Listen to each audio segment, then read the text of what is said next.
안녕하세요. 셀트린그룹의 서정진 회장입니다. 헬스케어 쪽에 앞으로 어떤 이노베이션이 생길 거냐. 사실은 이 코로나가 아니었어도 헬스케어 쪽에서는 이노베이션이 생길 수밖에 없었어요. 그 이유는 고령화입니다. 고령화인데 이 고령화의 추세는 결론적으로 의료 서비스의 수요가 많아진다는 얘기거든요. 그러니까 의사 선생님도 한정이 돼 있고 병원도 한정이 돼 있고 국가 예산도 한정이 돼 있어요. 그러다 보면 이제 변화가 어떻게 생겨야 되냐? 원격 진료 쪽으로 갈 겁니다. 그리고 더 나가서는 AI의 원격 진료나 이런 쪽으로 갈 거예요. 근데 이거는 사회적 대타협이 전제가 된 다음에 가는 겁니다. 그리고 무수히 많은 법을 바꿔서 가는 거예요. 이게 하루아침에 가는 게 아니에요. 그냥 뭐 내년부터 원격 진료를 한다? 그렇게 할 수 있는 나라도 없어요. 왜냐면 그렇게 하려고 그러면 너무 준비가 안 돼 있어요. 예를 들어서 원격 진료를 하면 어떻게 해야 되냐? 집에서 검사를 할 수 있어야 돼요.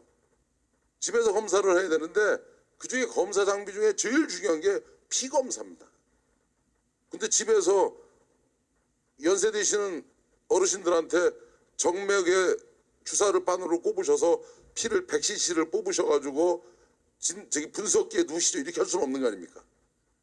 그러니까 지금 당 측정하는 정도의 장비를 가지고 소량의 피로 대량의 피를 놓고 검사를 하는 것 같은 그런 검사 방법이 나와야 되는데 현재 전 세계에 없습니다. 피검사한다고 사기쳤던 사업가들은 있어도 성공하는 사업가들은 아무도 없었어요. 그러고 이제 뭐 혈압, 당 수치 보고 체온 보고 혈압 보고 혈류 보고 이런 거 보는 건데 그것만 가지고는 선생님들이 처방을 못 해요. 그러니까 사실은 피검사와 소변검사 정도 나와야 되거든요. 그쪽으로 흘러는 갈 건데 시간은 오래 걸릴 겁니다. 왜 그러냐면 플랫폼을 정비하고 가야 돼요. 그전에는 이제 지금 뭐 하고 있는 거냐?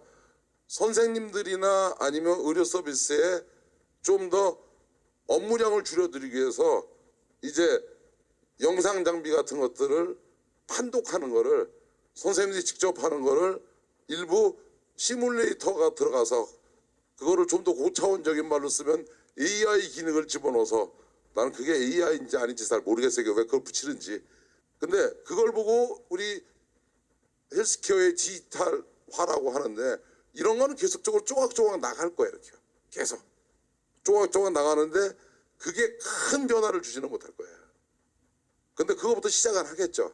근데 진짜 큰 변화가 되려면 가정에 진단 장비 시트가 나가 있어야 됩니다. 피검사서도 소변검사도 모든 검사를 할 수 있는. 그 다음에 두 번째, 모든 병원 데이터들은 빅데이터로 모여져야 됩니다.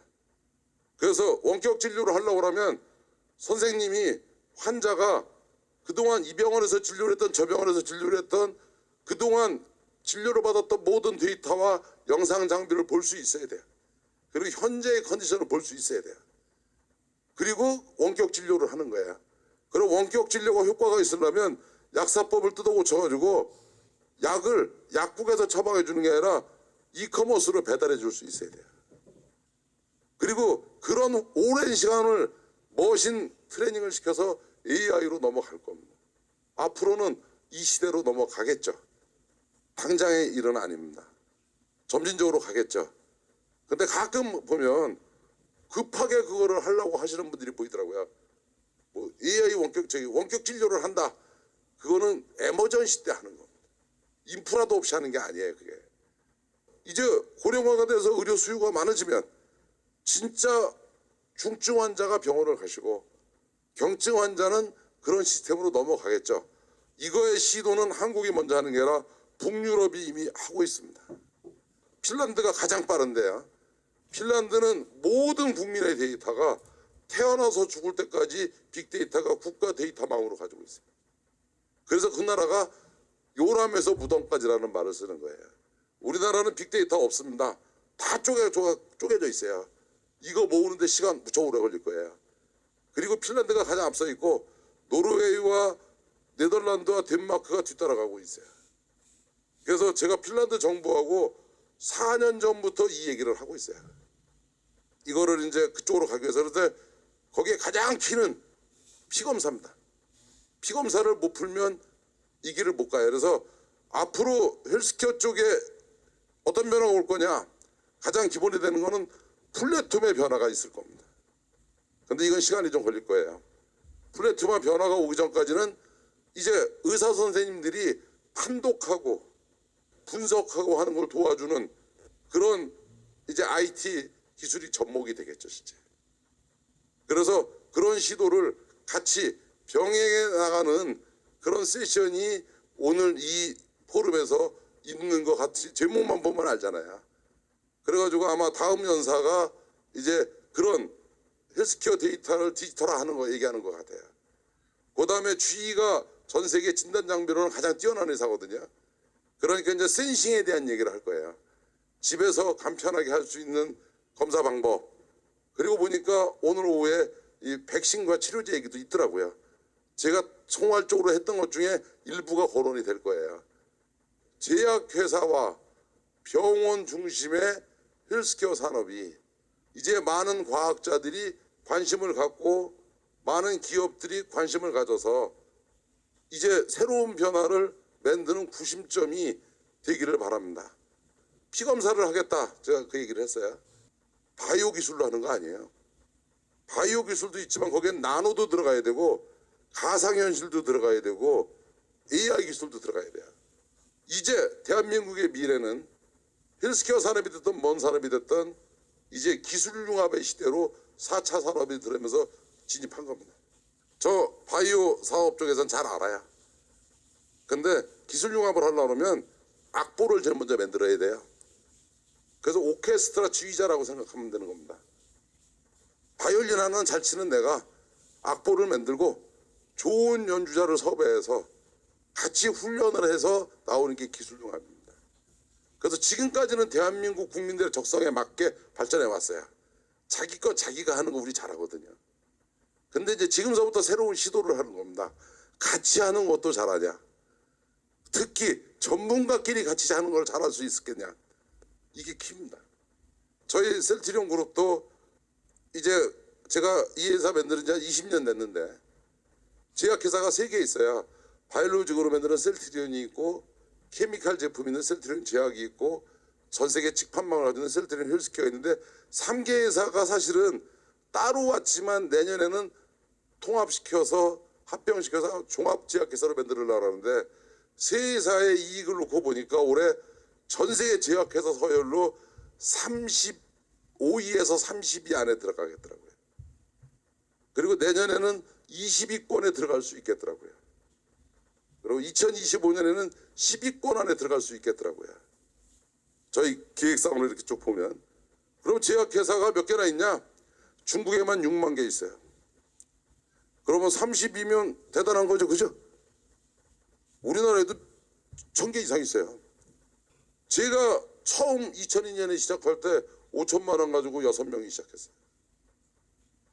그러고 이미 30위권에 있는 제약회사들 다 역사가 100년쯤은 된 회사들입니다. 5천만 원 가지고 6명이요. 생명공학 전공한 사람 아무도 없었어요. 약학을 전공한 사람도 아무도 없었어요. 의학을 전공한 사람도 아무도 없었어요. 다 독학해서 했어요. 성공할 수 있는 주된 이유, 이게 대한민국의 저력입니다. 대한민국의 젊은이들이, 대한민국의 많은 도전하고 싶은 기업가들이 해보면 할 수 있다는 걸 저는 보여준 한 케이스라고 생각합니다. 지금 현재 셀트리온 그룹은 제약회사 3개에, 원래 제약회사는 기능성 화장품을 다 가지고 있어요. 제가 취미 활동을 하는 엔터테인먼트 사업이 있는데 이거는 올 연말부에 내 후배들한테 다 물려주고 저는 올 연말에 은퇴합니다. 제가 하고 싶은 거는 이제 스타트업 기업인으로 다시 돌아가려고 그래요. 그래서 뭐 하고 싶으냐? 피검사를 풀어보려고 합니다. 내가 이 피검사를 풀 수 있다고 치면 대한민국 안에 70억 명이 항상 이용하는 병원을 한국 안에 가지고 있는 꼴이 될 겁니다. 그런데 내가 못 풀면 나도 못 풀었다고 하겠죠. 그런데 다른 놈들 같이 사기는 안 치려고 합니다. 그런데 이거를 하겠다고 선언한 게 저하고 아마존이에요. 올 연말까지는 제약회사를 만들기 위해서 열심히 일을 했어요. 그래도 또 대한민국은요, 회장이 은퇴를 해도요, 공정위에서 총수에서 빼주지를 않아요. 왜냐면 고발을 하면 나를 고발해야 되거든요. 그래서 할 수 없이 명예회장은 합니다. 명예회장은 해야 되는 이유가 그룹 총수라는 걸 빼주지를 않으니까. 그렇지만 내 후배들한테 과감하게 일선을 다 맡기고 우리 후배들이 정임들하는 건 명예회장으로서 도와주겠죠. 이 4차 산업의 헬스케어의 다음 세대의 플랫폼을 향해서 나머지 내 정열을 다 맞춰보려고 그래요. 제가 이제 65세입니다. 제가 치매 들기 전까지 몇 년 일할 줄은 모르겠어요. 정신연령은 젊은이들하고 같아요. 육체적 나이보다는 정신적 나이 하나 믿고 열심히 해보려고 그래요. 그래서 많은 사람들이 나한테 물어보더라고요. 대기업 총수가 은퇴한다고 스타트업 기업을 한다는 게 이게 뭐냐고. 그래서 제가 그때마다 그렇게 얘기합니다. 제정신이 아니지 뭐. 이렇게 얘기를 해요. 그러면 자기들도 그렇게 동의한다고 그래요. 그런데 왜 그걸 하려고 하느냐. 아깝잖아요. 결론적으로 이건 우리나라에 자주 온 기회거든요. 코로나19 놓고 장성국 들라고 하는 게 아니라 어차피 와야 될 게 코로나19 때문에 좀 일찍 왔을 뿐이에요. 우리나라 젊은이들한테 또 하나의 희망이었으면 좋겠고 우리나라의 미래에 큰 또 새로운 출발을 하는 그런 출발점이면 좋겠습니다.